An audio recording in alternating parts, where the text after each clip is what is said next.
সম্মানিত ভিউয়ার্স, আসসালামু আলাইকুম ওয়া রাহমাতুল্লাহি ওয়া বারাকাতুহু। আশা করি সবাই আল্লাহর অশেষ রহমতে ভালো আছেন, সুস্থ আছেন। এই চ্যানেলে আরেকটি নতুন গুরুত্বপূর্ণ ভিডিওতে আপনাদের সবাইকে স্বাগতম। আজকে আলোচনা করব এনটিআরসি এর মাধ্যমে নিয়োগ পাওয়া শিক্ষকদের বদলিতে সমস্যা নেই, শিক্ষামন্ত্রী। বিস্তারিত থাকছে ভিডিওতে।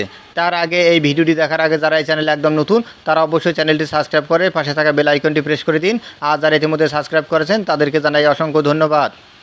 এনটিআরসি এর মাধ্যমে নিয়োগ পাওয়া শিক্ষকদের বদলিতে সমস্যা নেই, শিক্ষামন্ত্রী।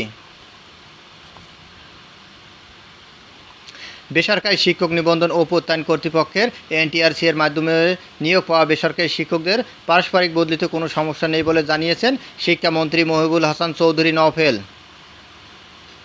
বুধবার 5 জুন সচিবালয় মন্ত্রণালয় সম্মেলন কক্ষে এইচএসসি ও সমান পরীক্ষা সুষ্ঠু ও সুন্দর পরিবেশে অনুষ্ঠানের লক্ষ্যে জাতীয় মনিটরিং ও আইন শৃঙ্খলা কমিটির সভা শেষে আয়োজিত প্রেস ব্রিফিংয়ে একথা জানান তিনি। শিক্ষামন্ত্রী বলেন, এনটিআরসি এর প্রক্রিয়া নিয়ে উচ্চ আদালত থেকে একটি সুনির্দিষ্ট রায় আছে। সেই রায়ের আলোকে সফটওয়্যার তৈরি করা হয়েছে। সেখানে সুপারিশের আলোকে আবেদন আহ্বান করা হয়, সেভাবে তাদের নিয়োগ দেওয়া হয়।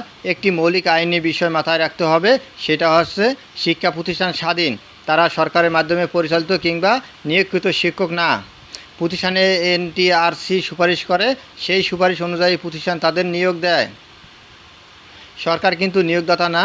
তিনি নিয়োগদাতা না, তিনি কিভাবে একজন শিক্ষককে বদলি করতে পারেন?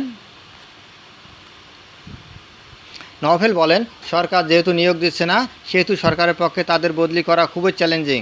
একটা বিষয় প্রাথমিকভাবে আলোচনা হয়েছে, পারস্পরিক বদলি।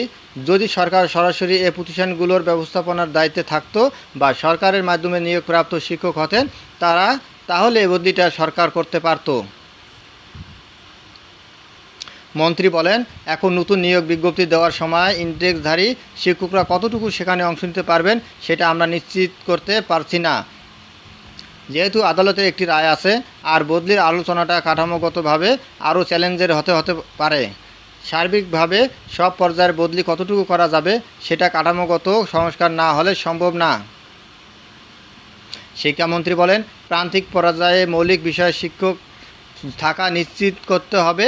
সব শিক্ষকই যদি শহরমুখী হয়ে যান তাহলে গ্রাম পর্যায়ের বিদ্যালয়গুলোতে মৌলিক বিষয়ে শিক্ষক আমরা পাবো না। কারো ঠিকানা পঞ্চগড়ে, তিনি আবেদন করেছেন কিংবা সুপারিশপ্রাপ্ত হয়েছেন বরগুনায়। তার জন্য যদি এটা অর্থবহ না হয় তাহলে এটা ছেড়ে দিয়ে নতুন একটা ফেরত আসতে পারেন। সেক্ষেত্রে আমাদের পক্ষ থেকে কোনো বাধা নেই, কিন্তু যেহেতু আদালতের একটি রায় আছে সেটা মেনে নিয়োগ ও সুপারিশ করতে হচ্ছে, সেটা মাথায় রেখেই এটা করতে হবে। পারস্পরিক বদলিতেও কোনো সমস্যা নাই, এতে শিক্ষার্থীর ক্ষতিগ্রস্ত হবে না। ধন্যবাদ জানিয়ে বিদায় নেওয়ার আগে আবারও অনুরোধ জানাই, যদি ভিডিওটি ভালো লাগে এবং সর্বশেষ আপডেট ভিডিও পেতে চান তাহলে অবশ্যই চ্যানেলটি সাবস্ক্রাইব করুন। ধন্যবাদ সবাইকে।